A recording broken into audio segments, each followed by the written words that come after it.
DMTV Info, votre chaîne d'information en temps réel. La politique, la santé, le sport, les faits de société, la musique, les rumeurs et bien plus encore. Vous découvrirez cela dans notre chaîne DMTV Info.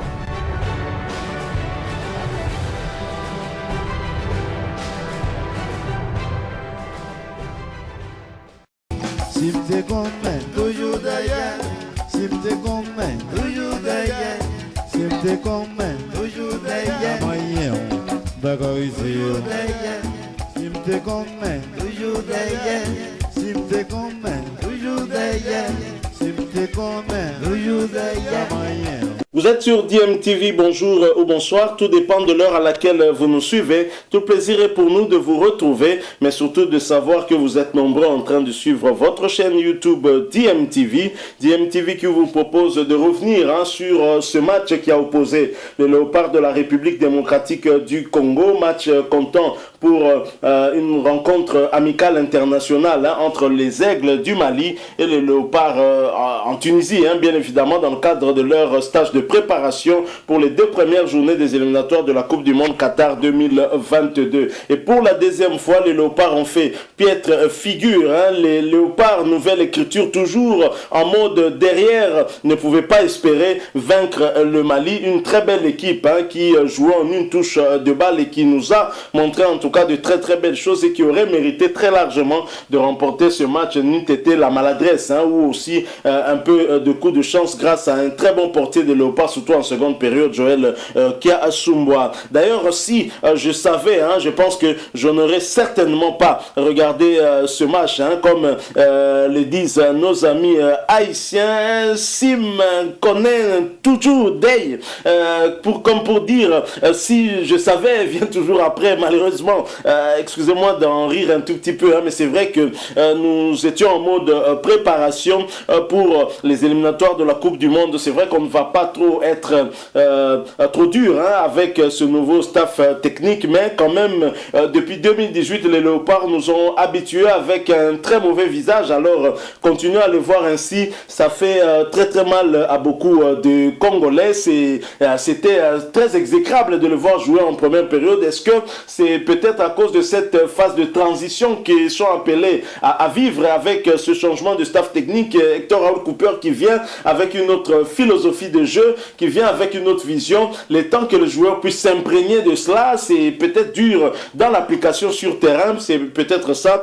Mais en tous les cas, j'aimerais vous proposer de suivre l'analyse à mi-temps, mais également à la fin du match, surtout la première mi-temps qui était vraiment exécrable, où les Léopards donnaient l'impression de rester très attentistes, d'observer les Maliens, comme s'ils admiraient plutôt les Maliens, alors qu'on avait prévenu. Les Maliens avaient un technicien à leur tête depuis 2019, mais qui était dans le staff depuis 2017 sous Alain Giresse. Mohamed Magasuba, qui a une très forte expérience d'entraîneur ici en République démocratique du Congo. Il a entraîné l'ASV Club, il a entraîné le Daring Club Motema Pembe, a même amené le Daring Club Motema Pembe à un sacre continental en 94 avec ce trophée de la coupe des vainqueurs de coupe. Je pense que c'est le plus grand trophée, ou le trophée, le seul, l'unique, remporté aussi par cet entraîneur malien. On était prévenu que c'est quelqu'un qui connaissait le football congolais et sachant aussi qu'il est avec cette équipe du Mali depuis 3 ans maintenant, mais ça fait 5 ans qu'il est quasiment dans ce staff technique et donc fallait s'attendre à une équipe homogène, à une équipe solidaire, à une équipe qui avait de la cohésion et c'est ce qu'on a remarqué. En première période, c'était difficile, c'est vrai, pour les joueurs, mais aussi le placement de certains joueurs était aussi à discuter. Vous avez quelqu'un comme Jonathan Bolingui avec son style, le mettre sur le côté. Je trouve que c'est la deuxième fois que Hector Raoul Cooper nous sort ce genre d'histoire. Avec la Tunisie, il nous met Moutoussamy comme un milieu excentré du côté droit. Il n'a rien en tout cas offert d'intéressant et il y a eu ensuite Bolingui sur le côté droit, alors que moi j'aurais peut-être préféré que ce soit peut-être Boalia qui soit sur le côté et Bolingui en pointe, parce qu'au moins avec de longs ballons, Bolingui pouvait s'en sortir. Évidemment, Hector Raoul Cooper était en train d'observer tous les joueurs, de les voir jouer pour se faire une idée sur l'effectif que nous avons. Alors je vous propose d'abord de suivre cet extrait, cette analyse à la mi-temps et à la fin du match. Ensuite, nous allons nous retrouver pour conclure ce sujet, cette analyse sur l'après-match des Léopards contre les Aigles du Mali. Je rappelle que vous êtes sur votre chaîne DMTV. Si vous n'êtes pas encore abonné, s'il vous plaît, n'hésitez pas, abonnez-vous et n'oubliez pas d'activer la petite cloche de notification, celle que vous verrez apparaître dès que vous serez abonné, parce qu'elle va vous permettre de ne plus rien manquer des prochaines vidéos que nous allons vous proposer. Alors, suivant cet extrait, nous nous retrouvons tout de suite après. Voilà, donc c'est la fin de la première période du côté du stade olympique El Menza. Une rencontre dominée par 1-0 en faveur de Maliens. But marqué à la 4e minute par Khalifa Koulibaly et Zenaba Moucho. Une première partie décevante pour les Léopards de la RDC. Très décevante, c'est une première partie vraiment où l'équipe de Léopard est tellement méconnaissable, une défense assez bonne en place, mais trop d'hésitation, une équipe sans âme, sans fond de jeu. On a quand même vécu lors des rencontres face à la Tunisie, il y avait quand même un Léopard qui s'est débattu, qui ne se laissait pas avoir par les Aigles de Carthage, mais là ils se font griffer par les Aigles du Mali. On sent que l'équipe est sans fond, sans âme, de joueurs qui sont... Il n'y a pas de joueurs percutants, il n'y a pas de bons équipes qui peuvent apporter des dangers chez les adversaires. On ne sent rien. C'est comme si on était en train de faire un match d'entraînement. On ne sent pas qu'on peut avoir une équipe nationale avec cette ossature-là. Sinon, moi, je ne sais pas si on arrivera à faire quelque chose. Même la deuxième mi-temps, je ne sais pas ce qu'elle va apporter, franchement. Christian Moutouboung, vous avez été très attentionné pour cette première partie. Aucun tir cadré du côté de la RDC, pas d'action dangereuse. Donc Bolingui est presque seul. Comment vous avez trouvé les 45 premières minutes? C'est vrai, il n'a pas pu s'exprimer parce qu'il est utilisé comme ailier droit. Il n'arrive pas à jouer comme c'est doit, lui qui est habitué à jouer comme étant avant-centre. Et quand on regarde aussi l'ailier pour de l'Est Club, il n'arrive pas à s'exprimer. Lui qui est un véritable ailier. On remarque qu'on a vraiment un déficit des ailiers. Avec Bolas et avec Meshak, on a l'habitude de voir vraiment des actions très percutantes. Mais là, on sent que ça manque quelque chose au milieu de terrain. L'entraîneur doit certainement modifier son milieu de terrain. Mika Michel n'est pas dans le match, même Panj n'est pas dans le match. Poko est tout seul, il n'arrive pas à jouer vraiment son rôle de manière de jeu. Boalia qui essaye un peu, mais on sent qu'il n'y a personne pour lui servir. On doit vraiment revoir en seconde période. Pourquoi pas faire entrer des distributeurs de ballons comme Moutoussami, même Imboula qui est sur le banc, on peut lui faire monter, sinon on risque vraiment de ramasser beaucoup de buts dans cette deuxième période. Un deuxième match où l'on croyait qu'après la défaite des Léopards de la RDC face aux Aigles de Carthage, les Léopards allaient se venger pour ce deuxième match amical. Malheureusement, le 45 ne nous ont pas rassurés. On attend, en tout cas, on attend. Le match se joue pendant 90 minutes. On va attendre les 45 autres minutes où les poulains d'Hector Cooper pourront peut-être se déchaîner, ou alors ils essaient de comprendre le jeu de Maliens pour se venger à la deuxième période. Je ne pense pas qu'ils aient pris toute une première période en train d'observer l'adversaire jouer. On a vu des joueurs attentistes sur le terrain, ils ne bougent pas du tout. Or, si en affrontant cette rencontre, ils devaient se mettre en tête que le Mali était victime de la jury. Il ne devait pas aussi venir en expiatoire. Donc, et même aussi, ils devaient aborder la rencontre avec cet esprit revanchard, de même que les Léopards. Mais on ne sent pas ces Léopards-là mordus par la Tunisie. On les sent, ils sont attentistes, ils ne bougent pas sur le terrain. Ils sont là, ils attendent le ballon. Il n'y a pas de profondeur, il n'y a pas de construction. Il n'y a rien sur le terrain. Ils jouent comme s'ils étaient en train de s'entraîner. C'était quand même une rencontre assez importante pour Hector Cooper. Florent Batin.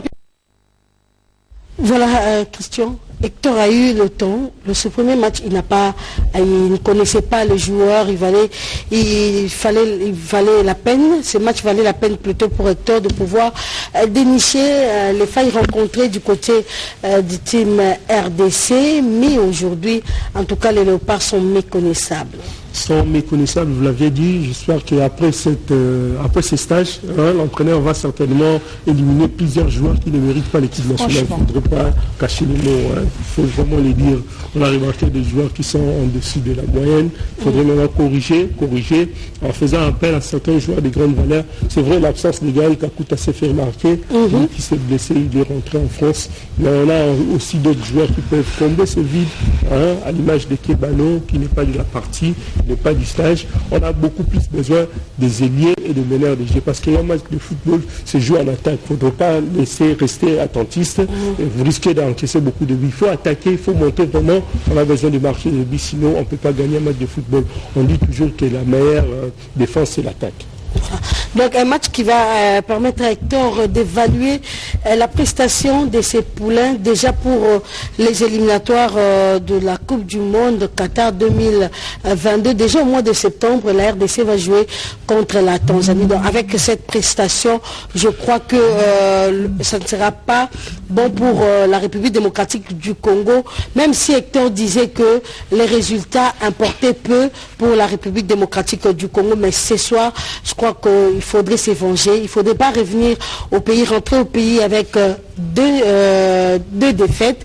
Donc ça ne vaut pas la peine. Il faut faire un effort pour, ne fût-ce que marquer un but, faire soit un match nul pour les léopards de la République démocratique du Congo. Rapidement, Zena, dans quelques minutes, nous allons rentrer du côté d'El Menza pour la deuxième partie. Il faudrait effectuer des changements? Ben oui, je pense, comme il a dit dans sa conférence de presse d'avant-match, qu'il donnerait la chance à tous les joueurs de s'exprimer et que tout le monde devait peut-être passer par le test. C'est un peu de voir quelle sera l'ossature finale. Moi, je pense que cette équipe a besoin plus de chercher les irrégularités des équipes adverses pour prétendre qu'elle gagner un match.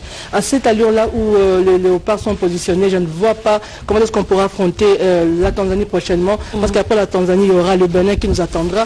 Je ne vois pas, si on ne sait pas former cette ossature-là aujourd'hui, avec ce match test, qu'on ne sait pas vraiment monter une équipe, ça sera compliqué pour la suite de léopards, pour espérer passer aux échéances suivantes avec ces manques cruels des capacités de création, de faire tourner le ballon. Ça ne va pas, ça ne va pas. On ne sent pas un seul joueur percutant qui peut ramener de l'eau au moulin. Ça ne va pas. Donc il faut un meneur des jeux. Il faudrait un meneur des jeux. Moi je pense que non, comme Christian l'a dit, il y aura l'appel peut-être prochainement pour certains cadres qui sont absents, en l'occurrence de Bakambu, de Chancel Mbemba, il y a Kebano qui n'est pas là. Si peut-être on pourrait rappeler tous les cadres qui prennent part pour les prochaines séances, surtout pour les éliminatoires, afin qu'on tous ne puisse qu'avoir une équipe capable de défendre la nation congolaise. On a droit à ça. Ali Dabonsé, c'est vrai, il y a beaucoup de gens qui réclament le retour de Bolassi, le retour de Méchac, Fulgence qui nous suit à partir de Libreville, même Steven Mbala, nos confrères, qui estime qu'il faut vraiment des ailiers. Parce que là, on sent une équipe qui n'arrive pas à percer. Certainement, l'entraîneur va corriger ça. On le comprend, il est dans ses débuts, mais après ces deux rencontres, il faut vraiment mettre en place une équipe capable de mettre en place. Daouda, quand même, c'est son assistant. Il connaît quand même comment est-ce que ça tourne. Oui, Daouda aussi son expertise par rapport il est là pour ça. C'est une équipe. Le coach peut-être est en train d'observer. C'est vrai, Daoula Lopembe est aux côtés d'Hector Cooper. C'est lui qui connaît mieux le joueur que l'Argentin, mais il faudrait laisser un peu de souffle. On va revenir sur ces sujets. On rappelle aux téléspectateurs qu'il n'y a pas que les léopards football messieurs qui jouent en amical FIFA. Il y a aussi les léopards handball dames qui évoluent du côté de Yaoundé, et c'est déjà la deuxième sortie, et c'est avec 2 victoires pour le protégé de Marcel Amos Mbayo, qui évolue très bien. En collaboration avec Florent Batapi, on peut suivre un extrait de ce match qui a marqué la victoire hier des léopards dames de la RDC face à leurs homologues de Kenya. Le score était de 42 buts à 16. Match en sens unique pour les Congolaises en jaune qui ont dominé totalement les Kenyans par 21 buts à 4 en première mi-temps. En seconde période, la capitaine Christiane Mwasesa, Feza, Ikondo, Ngo, Lei, Mosabaou, Mwadi Kabamba, Ombala, Barros et compagnie ont su tirer leur épingle du jeu par des contre-attaques et leur technicité. Au finish, 42 buts pour la RDC et 16 pour le Kenya. Contre-attaque congolaise pour un but de loin, c'est ça. Pina Luambo Logan a été sacrée meilleure joueuse du match. Le Kenya est une équipe d'avenir. Que des beaux gestes techniques leur permettant de se faire plaisir.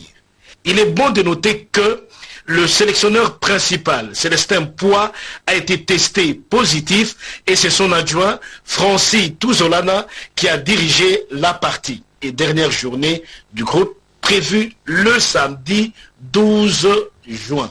Liati, d'accord, c'est toi qui vas sortir. Moi ? Oui. Ok, à Nord, on démarre le croisé, Liati, tu vas chercher.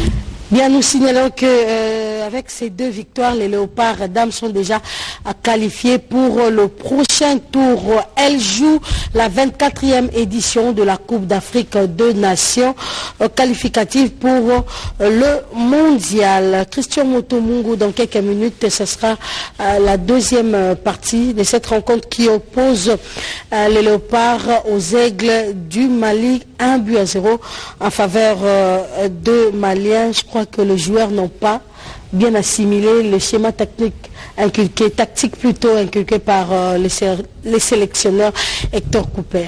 Oui, certainement, il va corriger déjà dès l'entame en effectuant quelques changements, mettre en place par exemple Moutoussami, Akolo Imbula, pourquoi pas Bakambu, parce qu'on a remarqué que Bolingi n'est pas son grand jour, peut-être sortir Boadia et mettre Bolingi comme avant-centre type et on pourra voir des modifications.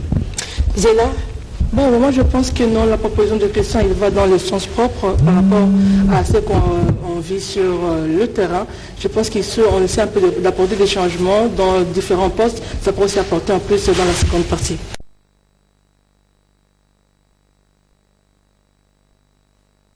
Amical qui opposait la RDC au Mali à défaut de perdre pour la deuxième fois. Les Léopards ont arraché un nul miraculeux face aux Aigles maliens moins réalistes à la deuxième période de Zenabamouche.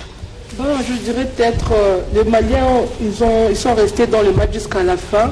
Certainement, le changement apporté par le coach Cooper Raoul ont apporté du punch à cette équipe, notamment les entrées d'Akolo, de Moukoko Amale, de Kayembe, de Moutoussami, de Fabrice Ngoma, et ainsi que de tous ceux qui ont venu apporter de l'or au moulin. Ça fait qu'on sent un peu que l'équipe a été remontée, ça a rehaussé un peu le niveau. On a senti qu'il y a eu une action qui a apporté ce but-là, un corner aussi du côté RD Congolais. Ça prouve à suffisance le propos du coach Raoul qui disait que pour lui, ce n'était pas le résultat qui importait, il fallait faire jouer tous les joueurs. On l'a vu dans la première période, tous les joueurs mis en place ont été testés. Il a vu que ça n'allait pas et lors de la deuxième période, il essaie de monter de nouvelles stratégies qui ont fait que ça a apporté ces buts-là, un nul précis en tout cas pour le test de Raoul Cooper. Christian Motomou, on dira une mention spéciale à Joël Kiasumboa qui a su remplir sa tâche. Il l'a rempli d'ailleurs avec brio. Oui, avec brio, c'est vrai. Chapeau bas, Joël, en tout cas. Les performances de ces gardiens de but, on allait encaisser 3 ou 4 buts. La République démocratique du Congo a quand même mis la vie sauve grâce à son gardien de but. Félicitations Joël. Mais il a également joué, son rôle. On remarque aussi que l'entraîneur a effectué des changements comme nous l'avions souhaité. Et ces changements ont payé, mais il faut reconnaître quand même la domination malienne tout au long de cette rencontre. Certainement, l'entraîneur a décelé quelques failles. Il va sans nul doute corriger lors des prochaines échéances. Voilà, donc c'est avec ce score d'un but partout que les Léopards terminent leur stage à Tunis. Rendez-vous au mois d'août pour le prochain rassemblement. Voilà, mes sportifs, c'est la fin de cette antenne des sports réservée au football amical FIFA RDC Mali. Nous disons merci à vous, chers amis, d'avoir été des nôtres. Merci à Dieu, merci Ngoma, Fanfan Bitangilai. nous n'oublions pas Florent Batampi qui a réalisé cette antenne de mettre avec Pati Kwedi. Nous n'oublions pas Yannick Yangumba à la prise du son, Derrick, Chikobi Pendou, Chora, tous ces héros dans l'ombre qui nous ont aidés à arriver chez vous. Prochain rendez-vous sportif avec moi, c'est demain dans Info Sport. Ne zappez pas, restez branchés sur le programme de la télévision nationale congolaise. Au revoir. Voilà, nous sommes de retour. Vous venez de suivre là cette belle analyse. J'espère que vous aura en tout cas enrichi par rapport à cette rencontre que nous avons suivie hier entre le Mali et la République démocratique du Congo. Alors, comment allons-nous marquer en jouant ainsi franchement, dites-moi comment on pouvait inscrire le moindre but. On a eu à inscrire un but plutôt anodin grâce à une balle arrêtée transformée par l'entrant Ben Malango. Mais comment allons-nous marquer des buts si nous jouons ainsi? Simte connaît, je n'allais franchement pas regarder le match. Simte connaît, donc là c'est pour faire un clin d'œil à nos amis et frères haïtiens, une expression populaire en Haïti qui avait été rendue encore plus populaire dans la chanson Mon compétit bom du chanteur haïtien coupé, cloué, qui avait utilisé cette expression, je rappelle, très populaire en Haïti. Et chez nous, on dit Soki Naebaki. Donc, si je savais, je n'allais peut-être pas emprunter ce chemin-là, comme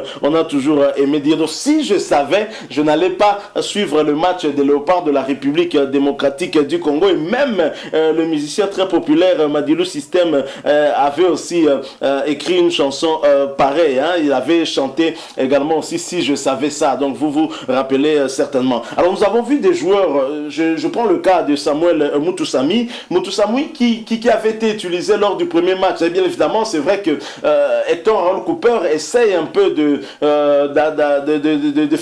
faire imprégner à ces Léopards plusieurs schémas tactiques par rapport à plusieurs situations que les Léopards auxquelles les Léopards pourraient être confrontés. Et bien évidemment, le plus important, il avait dit, pour lui, c'est au mois de septembre faire un bon résultat. Le résultat pour ces deux matchs amicaux importait un peu.